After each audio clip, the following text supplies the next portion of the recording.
na ultimi kawo de na ba ne abekuma se wa okay enti ye be free awutu breku na de ne akirem ewo awutu dampra ewo awutu senya atoye ewo mfimfim mantamu na abusanfo onya duru sa dampra hono a djuma omudie kese pa ne se omuye kuafo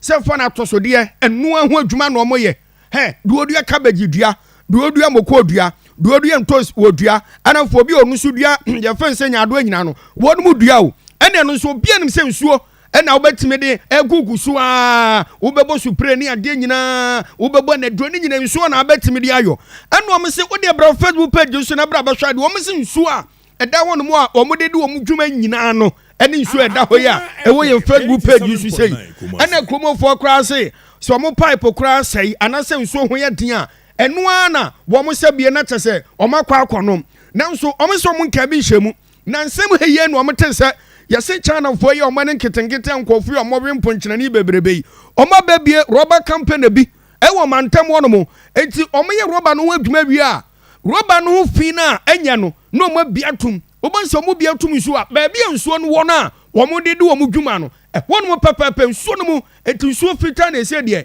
adane tuntuntuntum se no ye da ho eduru ba bi ko mo se nsuo na bon pampan wom usegu umfudie no so a no ma no so a na hye no eto mo besra this ye wo mantemo se CI ye fense Joseph Edu se won pese yade ebetie ebemode na tie so wo ananse bia omanfo no adwuma omo die se bia kuafo no ebesa die a animonum ye no won hwe se obestopo China fo no anye sa pa die a ene omeyo ye kira a emu oden pa e de atia sa China fo no isu na yetum isu we ye sa na te China for company bi omo Awutu bleku ne pote mo ya roba Awutu bleku to eye buntuase road nsa horo mo hwedewa ma se nsuo no ekuafo esu edwuma bi ani ha omo ya kwadwuma kakra nkra ma de hye so munye bi edi omo dua tomatoes nyadoa cabbage nkruma na ade enda mu diguso ana ahye yesre se mpemfo bebem na kombe de ihe ne se oman se edwa na asa ya oman no ba de ma ya de di mpemfo mo bua yen na ye nyina enya asomdwe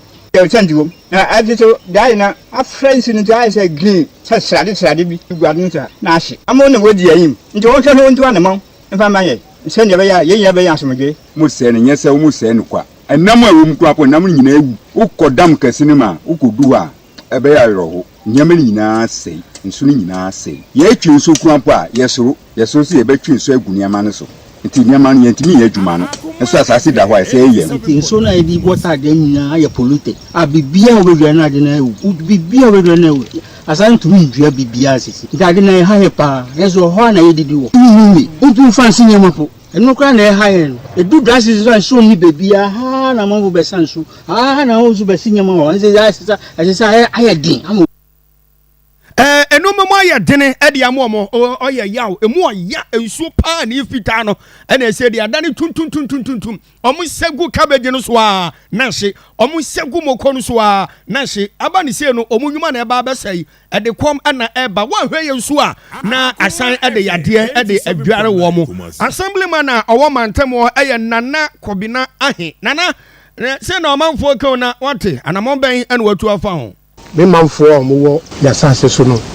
ebe so omo do wa ha omo dua cabbage cucumber ne ade green pepper emu ne ade ba sisi ano de bia omo de complain ba me bro factory ho na me twem nso a the one so na ye no very very bad because sanse we no na ko Akrampa Junction emi say panya no na da ha no ba China for no be bue rubber factory no omo bue omo nsufi no afa nsuo no mo mansuo no nyina sei ze yentimi mfa nya hwe bi omo de gu niama so kra na niama ni nyina ahye twase na komo ba breku kromo a eno na yaman forsa omo de si niama ni ade ba se wontimi nsa nti ze asenso kom si kromo a yenim nso bi a yekosa sisi a nti omo de beda me na me frɛ onu TV4 na me so me bɔ ma me na omo si no asam de aye de ese ye report ma DC when 2 na mo na by 3 years to come no twase ye nya duane kra ndi wo breku kromo a Ebusanfo nti we onye assemblyman wo ya safo hene ya wo kromu ho nana kobina ahe ane atini nti we de martin ayi super hawo the motion kase the motor no asafo hene ya we de ye mfra utumre emre kuma afa ya ba sante mantamo ye ko adwene ho